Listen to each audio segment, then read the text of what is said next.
The sky above the city wore a bruised gray as dusk settled over the streets, casting long shadows between skyscrapers and forgotten alleyways. In a lonely corner of a downtown park, beneath a flickering lamppost that hummed faintly with electricity, a barefoot teenage girl spun slowly on cracked pavement as if the ground itself were a stage built just for her. Her hoodie was torn at the seams. Her jeans hung off her frame like they had been borrowed from someone twice her size, and her backpack, faded and frayed, clung to her back like a loyal companion who had weathered too many storms. But in that moment, none of it mattered. Not the cold, not the hunger gnawing at her belly, not the stares. Because when Amani danced, she vanished from the cruel world that had taken everything from her. She didn't hear the sirens, or the honking cars, or the rush of feet behind her. All she heard was the beat in her soul. The one thing the world hadn't stolen yet. People passed her by like she didn't exist. Some stared. Some crossed the street. A few took out their phones for a second, only to turn away when they realized she wasn't performing for them. She wasn't begging. She wasn't smiling. She was dancing like her life depended on it, because in many ways it did. Unbeknownst to her, across the street inside a sleek black SUV with dark-tinted windows, sat a 17-year-old boy whose eyes hadn't lit up in years. Elijah Hanover watched the girl like she was a story he wasn't allowed to read. He sat motionless in his high-tech wheelchair, a device that cost more than most cars, but all the money in the world couldn't move his legs. Not since the skiing accident. Not since the fall. Not since the day he lost more than movement. He lost joy, purpose, and himself. His father, Richard Hanover, one of the wealthiest men in the country, had poured millions into treatments, private therapists, and advanced technologies. But nothing reached Elijah. No one reached him until now. Something about the way Amani moved, defiant, wild, untamed, cut through the fog in his chest like a flame through winter. She moved like she didn't care who was watching, like she wasn't afraid of breaking. Elijah knew that feeling, all too well, being broken while the world watched, expecting you to heal on command. The next day, Elijah returned to that park, insisting his driver take the long route through the city. And again the day after that. He never told anyone why. Not even his nurse, who quietly adjusted his oxygen tank while pretending not to notice the sudden change in his schedule. Elijah just needed to see her again, to understand how someone with so little could still move like she had everything. Amani noticed him on the fourth day. His wheelchair gleamed in the low light. His face was pale but striking, framed by sandy curls that fell gently over his forehead. Their eyes locked, hers, fierce and guarded, his, heavy with silence. She tilted, her head, like she was trying to place him. She gave a small nod. He blinked. That was all, but it was enough to start something neither of them could have predicted. The fifth day, Amani approached him. "You look like you like music," she said, voice husky but soft. He hesitated, then nodded. She pointed at his chair. "You ever dance?" The look in his eyes faltered. "Oh," she said quickly, waving her hand as if to erase the question. "I don't mean, like, on feet. I mean, you move your wheels, I move mine. That's still dancing, right?" No one had ever asked him that before. No one had looked at his chair and seen possibility instead of limitation. And certainly not someone like her, a girl with no home, no money, and no reason to care. He nodded again, slower this time. "Cool," she said, grinning. "Then let's make some music." And just like that, they danced. Not to any song on a speaker, not to anything the world could hear. It was a quiet symphony, a duet of broken parts finding rhythm in each other. She twirled around his chair, tapping it lightly as he pivoted and rolled, unsure at first, but gaining confidence with every push. People stopped to watch, not because of the spectacle, but because of the magic. The next week, It became routine. Every day after school, Amani would appear. Same hoodie, same backpack, and Elijah would be there waiting, his driver nearby, pretending to scroll through his phone but always watching. They shared stories between their dances, laughter mixing with motion. Amani told him how she'd grown up bouncing between foster homes after her mom vanished one night and never came back. She'd been on her own since 13. Dancing had kept her alive, on sidewalks, under bridges, outside bus stations. People gave more when you smiled, but she didn't always feel like smiling. Elijah shared how he used to be the best dancer at his school. Hip-hop, break dance, you name it.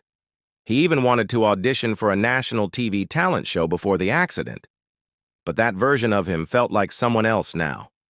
Someone buried beneath metal and silence. "You're still him," she whispered, once placing a hand over his heart. "He didn't die. He's just hiding, waiting for you to dance him back." Every word she spoke dug deeper into his soul, and he didn't realize it then, but his hands stopped trembling during their dances. His smile began to linger. His heart beat louder, but nothing gold stays. One Friday afternoon, Elijah waited. The wind picked up. The leaves rustled. But Amani didn't come. He waited an hour, then 2. No dancing, no laughter, no girl. The next day, still no sign of her.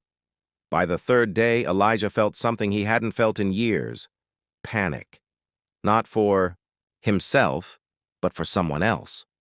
He asked his driver to check the shelters nearby, but there was no record of an Amani. No last name, no birth certificate. No one knew her. To most of the world, she was invisible. He begged his father for help. Richard Hanover, always crisp in a tailored suit and busier than the stock market, frowned. "You want me to find a homeless girl you met in a park?" Elijah, fists clenched, wheeled forward. "She's not a homeless girl, she's my friend, and I think she's in trouble." That word, friend, echoed in Richard's mind long after his son left the room. He'd spent fortunes to fix Elijah's body, yet this nameless girl had done what no doctor could. She brought him back to life. Maybe that deserved a closer look. Within hours, Richard's security team found her. She was in a city-run clinic, half-conscious, burning with fever and barely breathing. Pneumonia, malnourished, alone. No ID, no emergency contact, just a dancer with nowhere left to fall. When Elijah wheeled into the sterile hospital room, he saw her curled up under a thin blanket, face pale and eyes closed. Wires ran into her arms. Machines beeped softly. His breath hitched. He reached for her hand, cold and small in his. "You said you'd never stop dancing," he whispered, voice cracking. "Don't stop now." He stayed there for hours. Nurses tried to move him. He refused. He watched every rise and fall of her chest like it was a song he couldn't bear to lose. Richard watched from the doorway, something shifting in his chest. He had never seen his son fight for anyone, never seen him beg. But this girl had given him something no empire could buy: hope. The following day, Elijah refused his therapy appointment. "You don't need physical therapy," he told his father. "You need to fix your heart. Help her. She saved me." Those words broke something open in Richard Hanover. For years, he had thrown money at everything: Elijah's condition, his loneliness, his grief. But this wasn't about money. This was about humanity, about seeing the unseen. So he made calls, quiet ones, powerful ones. And soon, Amani had a private room, doctors, warm meals, clean clothes. For the first time in years, she wasn't dancing for survival. She was surviving because someone had chosen to care. When she woke up 2 days later, Elijah was asleep in the chair beside her, still holding her hand. She blinked at the white ceiling, then turned her head. He stirred, eyes opening. "Hey," she rasped. He smiled through tears. "You waited?" Always. She laughed weakly. You cry too much for a rich boy. And you scare me too much for a dancer. She squeezed his hand. Then she whispered something that would stay with him forever. I thought no one would ever look for me. You were wrong, he said. I'd searched the whole world. And just like that, she knew, maybe for the first time, that she mattered. That she was no longer dancing alone in the dark, that someone had finally seen the girl behind the hoodie, and the miracle was only just beginning. The days that followed moved like dreams stitched into reality. Amani, once just another forgotten soul on the margins, found herself waking in a warm bed, surrounded by people who didn't look past her or flinch when she spoke. Nurses called her sweetheart. Doctors treated her with urgency, and every evening, without fail, Elijah rolled in and read to her in that calm, slightly husky voice that sometimes cracked when he got too close to a sad chapter. He never missed a day. He never let go of her hand. And every time she opened her eyes, he was the first thing she saw, like a lighthouse reminding her where the shore was. But healing wasn't easy. Not for her, and certainly not for Elijah. Amani had spent years convincing herself she didn't need anyone. Trust was a door she'd locked and swallowed the key to, and Elijah, despite his wealthy cocoon, had never allowed anyone close enough to know what still haunted him when the lights went out. Yet, here they were, two broken halves learning how to hold space for each other's pain. One night, just after midnight, as the rain ticked gently against the hospital windows and the world outside seemed to blur, Amani turned to him. Why do you care? She asked softly, eyes barely open. Elijah leaned closer. Because you danced when you had nothing, and I had everything, and stopped living. She stared at the ceiling. What if I disappear again? Then I'll find you again, he said without hesitation. She turned her head. And if I push you away? Then I'll roll back until you let me in. She gave a tired smile. You're ridiculous. Maybe, he whispered, but you make me believe again. The miracle began to spread. Richard Hanover, once too consumed with boardrooms and bottom lines, found himself sitting at the edge of Amani's bed one morning, holding a coffee and fumbling through a conversation like he hadn't done in years. She didn't smile at him, not at first. But she watched him, listened, and when he awkwardly offered to get her a new pair of sneakers, she looked him dead in the eye and said, I don't need shoes.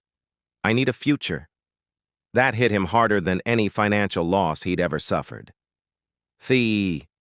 Next week, Richard pulled strings. He found a team of lawyers who specialized in youth cases and got Amani a legal identity. Her records, scattered and buried in the foster system, were pieced back together like a jigsaw puzzle no one had bothered to finish. Her full name, Amani Grace Mitchell, was written again, this time on official documents that meant something. Birth certificate, Social Security, a bank account. Elijah threw her a celebration in her hospital room, complete with a tiny cake that read, Welcome back to the world. She cried when she saw it, but she didn't cry alone. Soon, Amani's story began to leak beyond the hospital walls. A nurse posted a photo. Amani dancing beside Elijah's wheelchair under the open sky, the city lights blurred behind them like constellations falling. It went viral overnight. The dancer and the air, people called it. A local news crew interviewed them, then a national morning show. Their story struck a chord about a girl who had nothing but rhythm in her soul and a boy who had everything, except hope, and how they somehow saved each other without even trying. Offers poured in. Sponsorships, dance scholarships, even a production company that wanted to make a documentary. But Amani didn't care about fame. She cared about impact. So, she made a decision. She wanted to start a dance program for kids like her. Homeless, lost, abandoned, unseen. A place where movement wasn't about perfection, but survival. Where no one needed to pretend to be okay. Where feet, wheels, or any part of the soul could dance free. "I want to give them what I never had," she told Richard one night. "A space to breathe." He nodded, deeply moved. "Then let's build it." And just like that, Hanover Dance House was born. It wasn't fancy. Not at first. An old community center was renovated, walls painted bright with murals of freedom and flight. The first class had 7 kids, 4 in wheelchairs, 2 in foster care, and 1 who had run away from home just the week before. Amani greeted each, one like they were royalty. Elijah taught alongside her, helping design routines adapted for any ability. Together, they created choreography that felt more like healing than performance, and the miracles kept coming. One day, while teaching a class, a woman appeared at the back of the room, trembling with a folded photograph in her hand. Her eyes locked on Amani and didn't let go. It was her mother. Sober, fragile, crying. Amani froze mid-spin. The music stopped. Silence filled the room like fog. "Baby," the woman whispered, barely audible. "I'm so sorry. I've looked everywhere for you, for years." Every instinct in Amani told her to run, to scream, to collapse under the weight of abandonment. But then she looked at Elijah, who simply nodded, his eyes full of calm, and she stepped forward. They talked. Not everything was forgiven that day, but something cracked open. A bridge formed, not for what was lost, but for what might be rebuilt. After that, the dance house grew. More children arrived. More stories found their way into the light. A boy who hadn't spoken in 6 months sang his first note in the middle of a warm-up stretch. A girl who had survived unspeakable trauma found her smile again after learning a 2-step. And Elijah, oh, Elijah, he began to walk, just a few steps, one shaky foot in front of the other, with braces on his legs and tears in his eyes, as Amani stood a few feet away whispering, "Come on, I'm right here." And he made it. Every clap, every cheer that erupted in that room was louder than any applause he had ever imagined. The doctor called it a miracle, but Elijah said it was love. Because love, genuine, relentless, unshakable love, does things that science can't explain. On the 1-year anniversary of the dance house, a gala was held in downtown LA, hosted by celebrities and community leaders alike. Cameras flashed. Speeches were given. But the most powerful moment of the night wasn't on stage. It happened in the middle of the floor when Amani and Elijah took hands in front of the audience and danced, she in a flowing gold dress that shimmered like the sunrise. He in a sharp black suit, walking steadily, then spinning his chair in rhythm as she circled him. The music was soft, almost haunting, but their movement told the real story of pain, survival, friendship, and grace. And when it ended, the room stood still for a moment, the silence more powerful than thunder. Then came the standing ovation.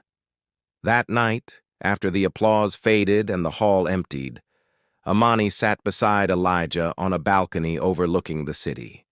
"You know," she whispered, "I still sleep with my backpack near my bed." He looked at her. "Why?" "Habit. Fear, maybe. I used to think if I ever stopped being ready to run, I'd disappear. And now?" She paused. "Now, I think, maybe I can stay." He reached for her hand. "I hope you do." The stars above them blinked, silent witnesses to a story the world nearly missed. A story about a homeless black girl who danced like no one was watching, and a millionaire's wheelchair-bound son who watched her just long enough to believe, again. It wasn't the miracle people expected. It wasn't lightning or fire from the sky. It was something quieter, truer. It was a hand extended in the dark, a voice that whispered, "I see you," and the courage to hold on until healing found its way home. In a world that often overlooks the broken, their story became a reminder. Sometimes the most powerful miracles are born not from grandeur, but from kindness that refuses to quit. From compassion that shows up every day, even when it's hard. From two souls, forgotten and fractured, who found in each other the rhythm they were always meant to dance. And in that dance, they didn't just survive, they soared.